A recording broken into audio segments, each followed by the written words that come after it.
As I walked down the apartment hallway, tired from work, suddenly someone from the neighboring apartment grabbed my arm.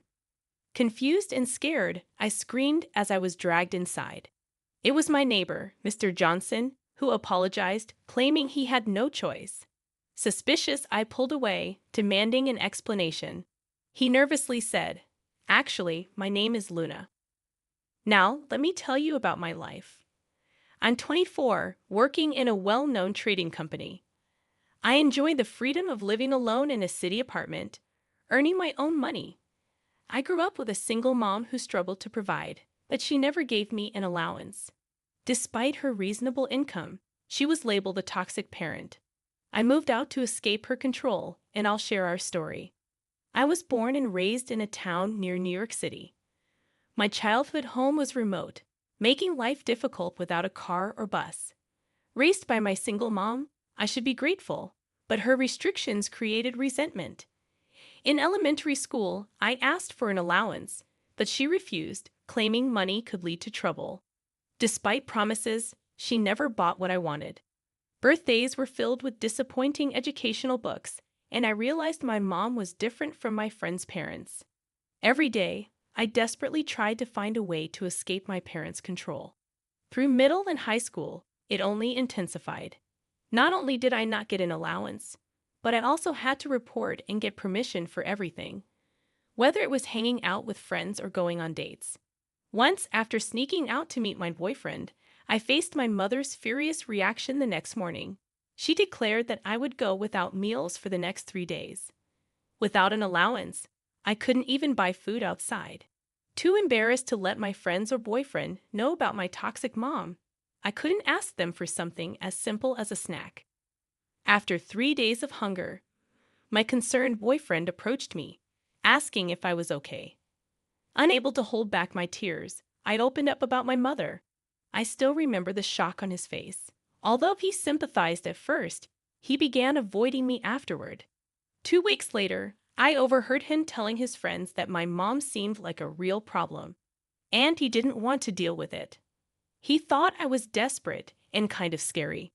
Hearing him talk like that made me realize he felt bothered by my toxic mom, not wanting to protect me but feeling alienated. Overwhelmed with frustration and tears, I quietly slipped away to a corner of the hallway, realizing it was over with him still having feelings for him. I had to abruptly end my love for him, filled with anger towards my mom. When I got home, I lashed out at her, questioning why she had to control me. I blamed her for my boyfriend leaving, and my friends distancing themselves because of her abnormal behavior. Frustrated, I vented at her, only to find her pleased that my relationship had ended. Her self-indulgent response deepened my despair. My mother couldn't understand my feelings, and her sense of righteousness ignored common sense. Controlling my life was her reason for living. Feeling dizzy and unable to contain myself, I rushed to my room. Closing the door, I cried, wishing for a lock that my mother, who enjoyed controlling me, would never allow. My mother's concerned voice interrupted, asking if I was eating dinner. Her words weighed heavy on my chest. After high school, determined to live alone, I vowed to become a college student. I channeled my frustration into studying for exams as revenge.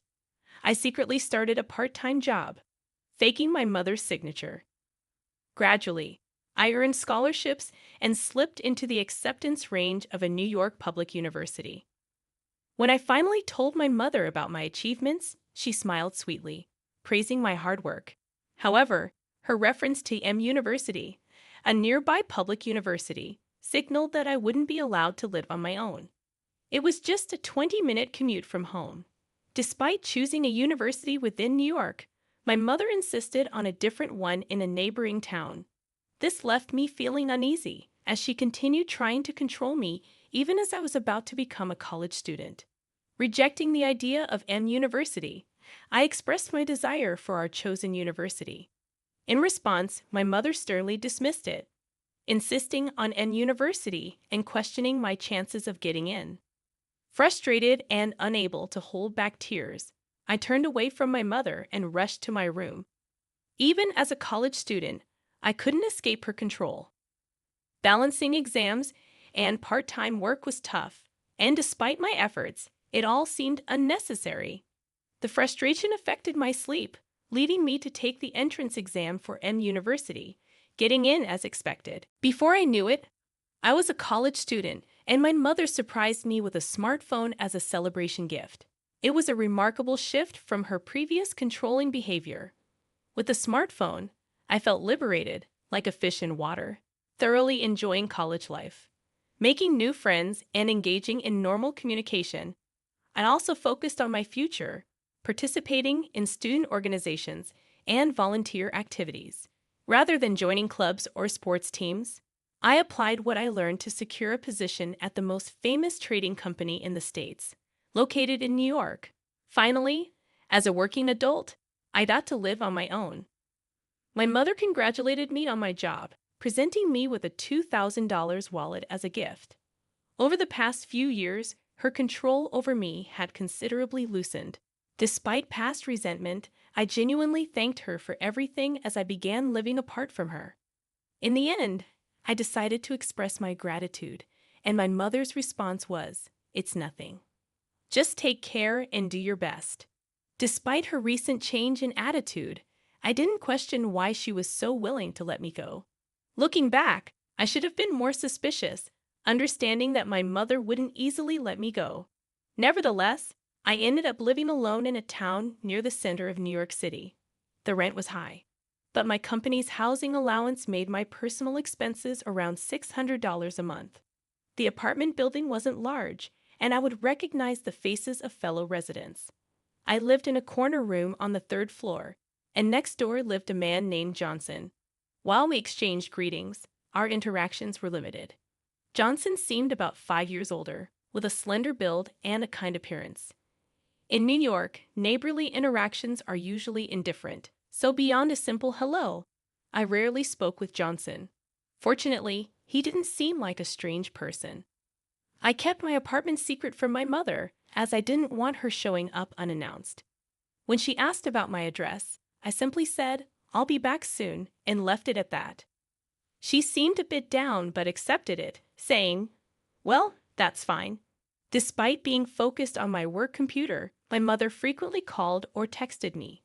During work, I received calls that interrupted my concentration, leading to irritation. The demanding job at the trading company, coupled with my mother's constant calls, made the situation challenging. Not just calls, but she kept sending messages, resulting in a flood of unread notifications. A chill ran down my spine, and a concerned colleague noticed my strained expression. I reassured them, "It's nothing," and managed to maintain composure, continuing my work. 2 years passed in this manner, and at the age of 24, my second-year salary was remarkably high. Earning money independently brought me deep joy. Gradually, I became more engrossed in work, increasingly ignoring calls from my mother. Since she didn't know where I lived, there was no chance of running into her unless I went home. The image of my mother slowly faded from my life, and I finally felt like I was living my own life. One day, after drinks with colleagues, I was tipsier than usual on my way home. Around 10 p.m., as I reached the third floor of my apartment building, I staggered towards my corner room, mumbling about another long day at work. Suddenly, a man's voice called out, "Luna, over here for a sec." I felt someone grab my arm from the next-door apartment entrance. In a moment of confusion, I screamed and was dragged inside. Furious, I shouted, "What on earth are you doing? I'm going to call the cops." My neighbor, Mr. Johnson, apologized, claiming he had no other choice. Suspicious, I shook off his grip and accused him of planning something. In the midst of my panic, Mr. Johnson urged me to calm down. However, his next words made me shudder. "I saw someone break into your apartment." Although I immediately thought it might be a trap, Johnson looked serious. Unfamiliar with such situations, I was more afraid of him than anything and tried to escape. Startled by his intense tone, I hesitated, and he urgently pleaded for me to wait, emphasizing the danger outside. At a crossroads and unsure whether to believe him, I saw desperation in Johnson's eyes. Though we had barely spoken, his eyes seemed direct and sincere. It was just a hunch, but I felt inclined to listen to him. Trembling, I asked about the break-in details, and Johnson began to explain. I couldn't see clearly, but the person wore all black, with long sleeves and pants, looking suspicious. I'd seen someone similar around the apartment complex before, thinking they were just another resident. About 3 hours ago, when I came home, I saw that person entering your apartment, and that's when I thought something was off. It's 10 p.m. now, so around 7 o'clock p.m. Wearing all black clothes in July isn't comfortable. However, the key issue is how someone could enter my house without having a key. Initially, I thought it might be a friend or your boyfriend, Luna, so I didn't pay much attention. However, when I heard you coming home just a while ago, I got shocked.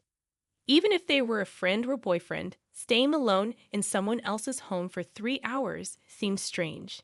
It hit me that this person could be dangerous, so I decided to stop you. Mr. Johnson's words made me tremble violently. If what he was saying was true, the intruder might still be hiding in my apartment.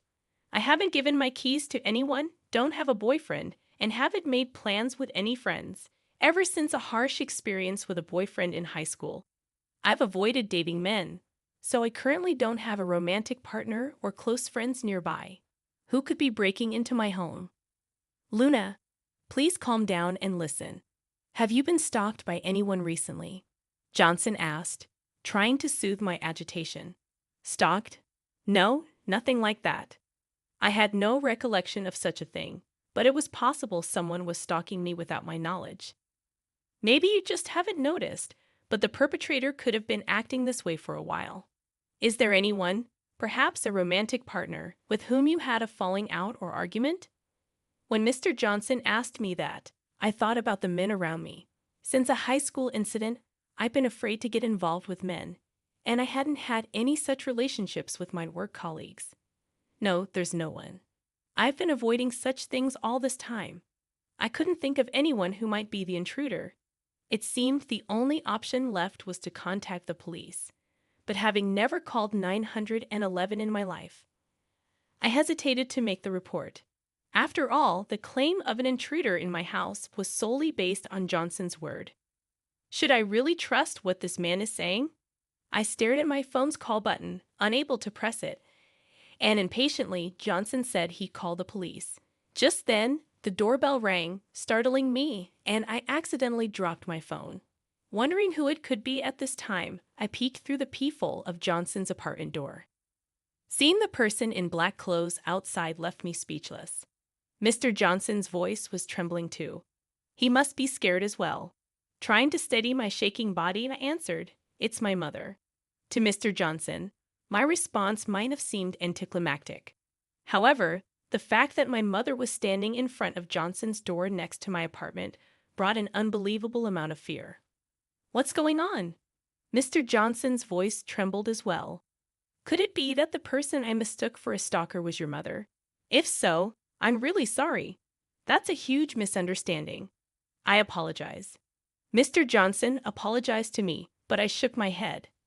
No, it's not that. It's just that. I hesitated to tell Johnson that my mother was toxic and that I hadn't even given her the address of this apartment. Before I could, my mother banged on the door, saying, "Hello, excuse me. I think my daughter is in there. Could she come out, please?" My mother's loud voice echoed in the hallway, making me jump. How did she know where I live? And how did she know I was here? I flung open the door, and my mother said, "Oh, Luna, finally found you. I've been trying to contact you, but you've been ignoring me. I just wanted to see you so badly. I came here. Aren't you coming home yet?" Seeing my mother standing there as if it were the most natural thing made me feel nauseous. "Mom, how did you know where I live? And how did you know I was here?" I had so many questions, dressed all in black, just like Johnson described, like a stalker. And how did she know where my house and whereabouts were? Why was she sneaking around behind my back? Well, that's easy. I put GPS trackers in that smartphone and wallet. I was shocked by my mother's revelation. The smartphone and wallet were gifts for my mother for special occasions. I had been using the same smartphone for about 6 years, which means I've been monitored by my mother all this time. A chill ran down my spine, and I swallowed hard. At first, it was just a smartphone, but you sometimes leave it at home, right? So I thought if I put GPS trackers in both the phone and the wallet, you'd always have one with you. You're my precious daughter, Luna. I've always been worried about you, thinking what if something dangerous happened? Watching my mother speak so nonchalantly, I completely lost my composure. I thought that becoming a working adult meant I have finally gained true freedom, earning my own money, doing what I wanted when I wanted. I thought I could enjoy such basic freedoms that everyone else takes for granted. But it turned out I was just dancing in the palm of my mother's hand all along. If this continues, my life will forever be controlled by my mother. I can't stand that. I was done having my life thrown into disarray by my mother. Mom. I called out to her in a very calm voice. My mother responded in her usual clueless tone. Yes, what is it? I'm never going back home again, Mom. Whenever I'm with you, I feel like I'm always being restrained. It's always been like that, hasn't it? You call me your precious daughter, your beloved daughter, but you've stifled everything I wanted to do. You neatly clipped my wings every time I tried to spread them, using worry as a plausible excuse. Each time, it hurt me deeply and caused me great pain. I am not your possession, Mom. I have my own will as a person, and I don't want it to be tainted by anyone else. So, Mom, let's cut ties. Please don't ever contact me again or come to see me. In a final outburst, I shouted all my feelings at her. My mother, hearing my declaration of cutting ties for the first time, visibly paled. She must have been shocked to be defied like this, always assuming I would comply with her cutting ties. What? Why, I'm your mother, Luna. Look, I didn't come today to restrain you. That's right. I just thought of borrowing some money from you. That's all I came for. My mother, now in disarray, suddenly claimed she wanted to borrow money, which made no sense. Money? What are you talking about, Mom? Are you in debt? Were you planning to steal money from your daughter, who earns a lot? You never intended to borrow, did you? You sneaked into my apartment to steal money, right? Everything clicked about why she had been in my apartment for 3 hours. If she really wanted to see me, she would have called or texted. But there was no contact from her today. She must have planned to steal from me and then see me afterward. But I don't keep cash at home. My bank books are hidden where they can't be easily found. Frustrated that she couldn't fulfill her intention to steal, she just wanted to satisfy her desire to see me and came next door. Thinking this, I felt disgusted, even considering her as my mother. No, I just wanted to borrow a little. My mother, used to such confrontations, began to panic. I couldn't trust a single word she said anymore. Gathering all my strength, I yelled at her again, enough. A person who tries to steal from her own daughter is not a mother. Never show your face to me again. I'm canceling my phone. Goodbye. Ignoring my mother's wide-eyed expression, I forcefully shut Johnson's door. For a while, she kept shouting, Luna, I'm sorry. Please open the door. It seemed the neighbors found the commotion suspicious and called the police. I heard the sirens of a patrol car and my mother arguing with the police in the hallway. The police managed to take her out of the building.